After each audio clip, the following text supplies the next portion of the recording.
Let's talk theater with Julie Whitney Scott.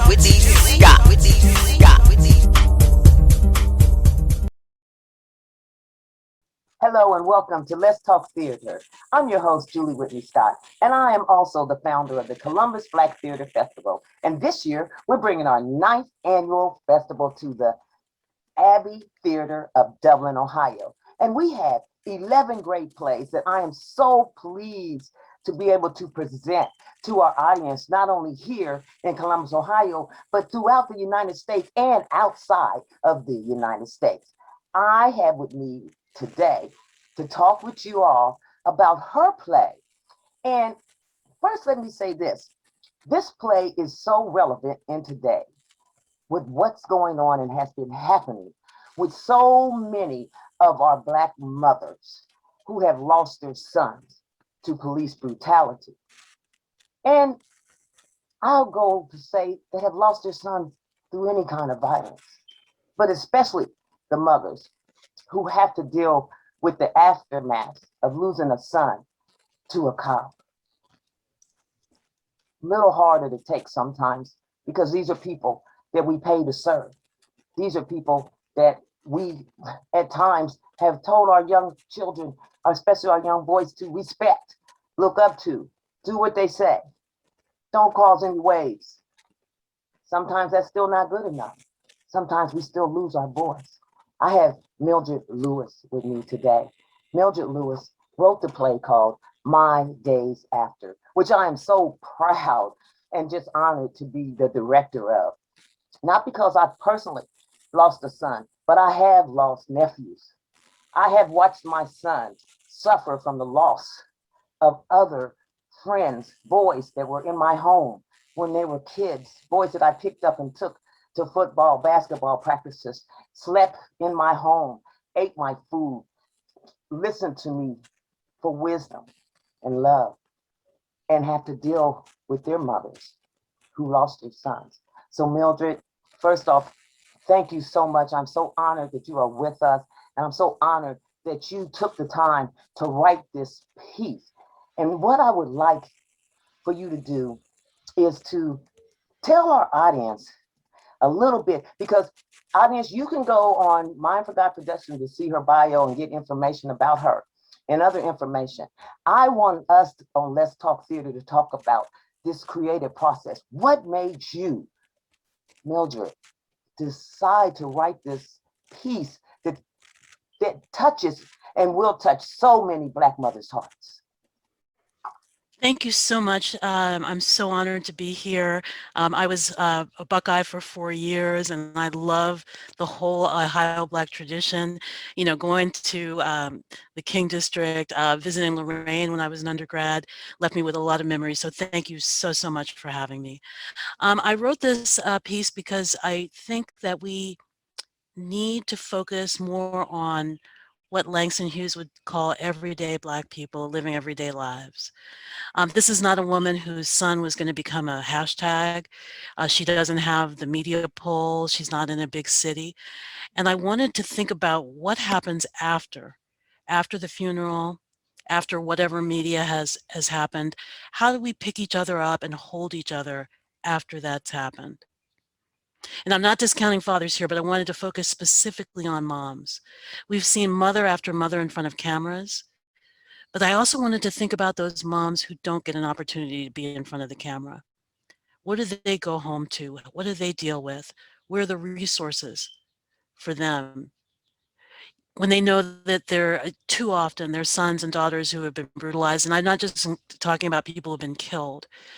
We often forget about the people who, get shoved around, who sit on the side of the road in handcuffs when they haven't done anything wrong, who get the kick and the push and the shove and the slap, who are called, racially derogatory names. And I really want us to think about as a community, um, certainly working to end those things, but how do we care for and recognize the people after the media cycle is over, when we all want to move on, when we all want to think about other things.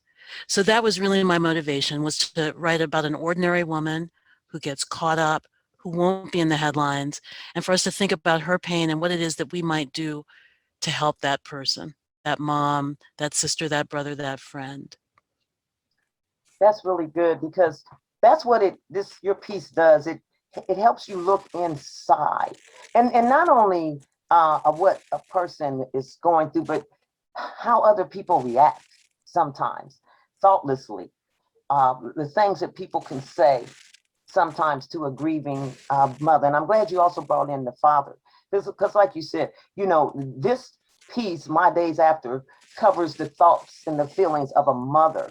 But I'm sure a father has these same type of feelings, these same type of things. But I don't know, as me as a Black woman writer, I tend to want to try to write as a woman, because I feel that, especially for the Black man, their voice is different than mine.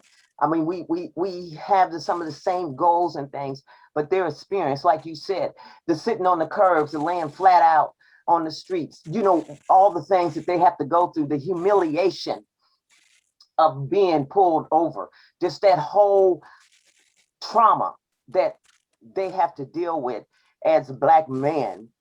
And then also put on top of that, lose one of their sons to that type of trauma. One of the things in your play, My Days After, is you talk about that. You talk about there's a scene where the mother is trying to reminisce about the good times she had with her son, and how just sometimes people just won't let you do that. Talk to us about how and why you felt it was important to add that piece to it. Is so important.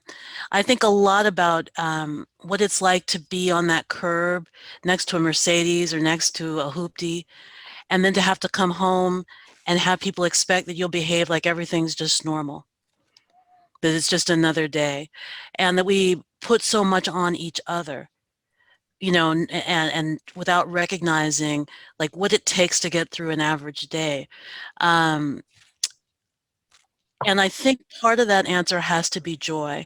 And, Nikki Giovanni is still one of my favorite poets. I mean, I love Amanda Nikki, Gorman, but I have to go back to Nikki. And she talked about Black love being Black wealth. And I think for me during the pandemic, it's become very clear that our economic circumstances, our health circumstances, our legal circumstances are very precarious, right? This is something that we know. The antidote to that can't just be policy, although we need policy. It can't just be legal remedies like reparations, although we need those things. We have to have Black love and Black joy as part of our experience. And we have to actively promote it, because there are so many things around us that are happening to us, happening to people who look like us, not just here, around the world. You're looking at Nigeria, struggling with police brutality. You're looking at, West Africans in Paris struggling with economic disparities. And every time we see those things and we hear them and people we love experiencing them, we're taking a hit. We're taking a hit spiritually, emotionally, psychologically. And so I really wanted to make sure that that in the play, there's a moment where she refuses to let go of the joy she had with her son, even though he's imperfect. We shouldn't even have to say that. We shouldn't have to say he had turned his life around, or he was trying, or she was on a different path. Breonna Taylor should be with us today. Mr. Floyd should be with us today. Your husband, my brother, shouldn't have been sitting on the hot curb today. And so joy, I think, and love for each other, authentic, powerful, complex love. Not a love that says we're all perfect, not a love that says we're all demons, not a love that's classist, not a love that discriminates against anybody, but real, I mean, I would call it biblical love, or if people are Muslim, Islamic love, but that quality of love and joy. well, you can't have a play without an actor, right? You've already met the playwright, Mildred Lewis. But what about the actor, the actress who's going to play this woman who has lost her son to police brutality? Who is going to help us understand the feelings and the emotions that that person is going through? That mother who has lost her son. I am so pleased to and also honored to be directing one of the young ladies from right here in Columbus, Ohio, who I think is a dynamite actor. And I've seen her perform, and she is great with monologues. You've probably seen her. If you haven't seen her on the stage, you've probably heard her in some club or another, because she's also a singer who's well known. Right here in Columbus, she's even been to England. That shows you how popular she is with her singing. And so, of course, we are so honored to have her be with us this year as we present to you guys My Days After by Mildred Lewis and performed by Conia Almon. Sonia, it's so great to have you with us this year. You've been with the Black Theater Festival before, doing certain different things with us, with the Flow Theater. And now I got you back here under my wings as your director under Mildred Lewis's My Days After. Why don't you tell us a little bit? Mildred's told us her version of why she wrote this play in regards so that we can understand what it feels like for a mother to lose her son, and what happens with them and how do they feel after it's all over and everybody leaves, and then here they are after the funeral. Talk to us a little bit about your experience with this play and how you feel about this woman that you're playing. Well, first of all, I just want to say thank you for allowing me to be a part of the Columbus Black Theater Festival this year. It certainly is an honor. And I want to thank Mildred for writing such an awesome piece that is so impactful. And it's so close to my heart and close to the experiences that I've experienced as a single Black mother who I have not personally lost a son, though I have 3 sons. But I have 3 sons who've lost countless numbers of friends. Now, my oldest son is 27, my middle son is 15, my youngest son is 14, and probably collectively, they've lost about 30 friends, if not more. And I think that some of it's been through police violence, some of it's been through, Black on Black crime, but loss is loss, and it doesn't matter how it comes. And I think that this character embodies a lot of the women who have lost their children and how they try to cope, and their strength and what they hope to impart in their children, whether they be male or female. The prayers of the grandmother that says, listen, I've got to make sure that not only is your mom or dad protected, but you're protected. So the legacy that she's leaving, with being a hard worker, being not the stereotypical, single mother that maybe you struggling to be on public assistance, but she's that working woman that whatever happened in her relationship, she raised 2 children. And in her mind, she was thought they made it.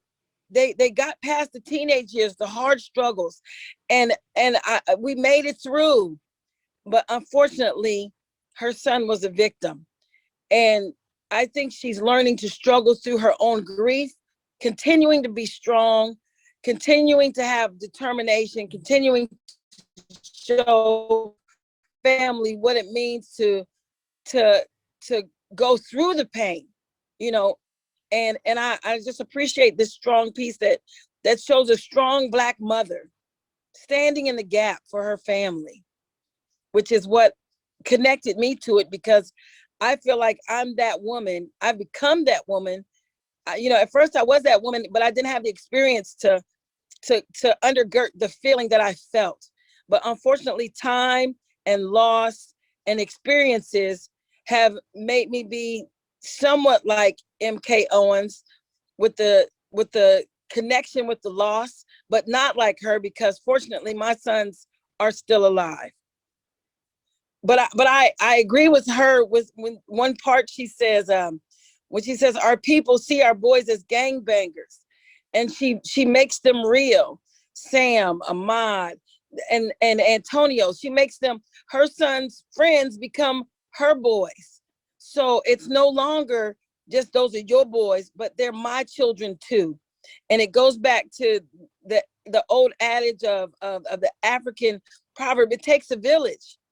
And so she has that mindset, it takes a village. And that's the one thing that I think we hope to capture, that the passion and the strength of who she is, and her determination to carry on, and her determination to try to prevent it from happening to anyone else. Even is that someday it's going to be another family's turn.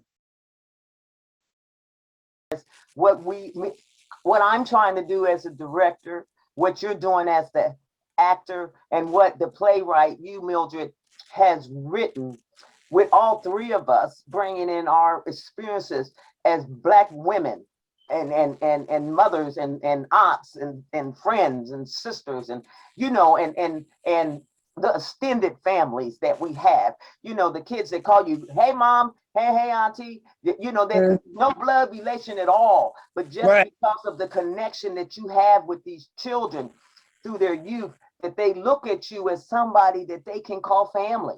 Even if you're not, they can call you mom, they can call you auntie. Mildred, you start this play off with the countdown. Did the death of George Floyd, propel you into this story? Because you start off with the countdown, and anybody that hears that countdown is thinks about that video, thinks about the time of the minutes, the seconds, how you break it down from the minute to the seconds of another life gone, another Black life gone. How much did his death and the significance of how long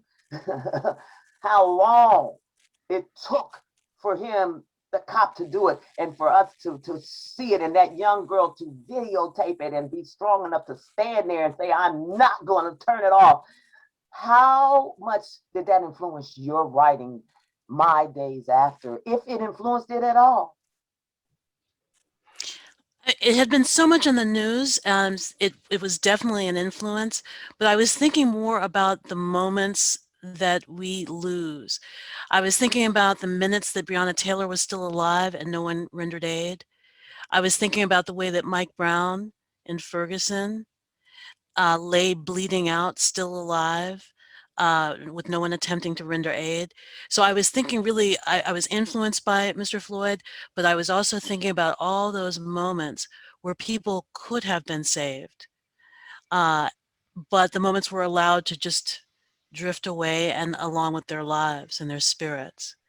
And So for me, the countdown, So for me, the countdown isn't just about Mr. Floyd. It's not just about Ms. Taylor or the hundreds of names that we could call from 1500s on today. It's really about those stolen moments and what it would mean. Those accumulated moments would mean those moments that you didn't have with family, those moments you didn't have to build a business, those moments that you weren't able to usher at church, and so on. I think that the ending brings it into what you were just saying, because that's how it is at the ending, and that's how we felt at the ending, at the end countdown. We felt like, oh, because we started off thinking, oh, it's this, that, but then by the time we got through it, by the time we heard her talk about, as Sonia say, about the boys, in the neighborhood, by the time we got to her talking about everything that she went through, and when we got to the end, and her talking to her grandchildren, them, and trying to carry on, and at the end, when the countdown starts again, which we ain't gonna give too much away, but it comes to that. I like how you do that as a writer. I like how you brought that around, because it starts off like, like people thinking, oh, that count, because it's so fresh in our mind. But there are others, so many others, and you bring that out in the play of how the others could have went, how it could have been, based on things that have been done, have happened. So I really appreciate that, and I think the audience will appreciate it also. Sonia, what would you, as the actress, want people to take away the most from your character?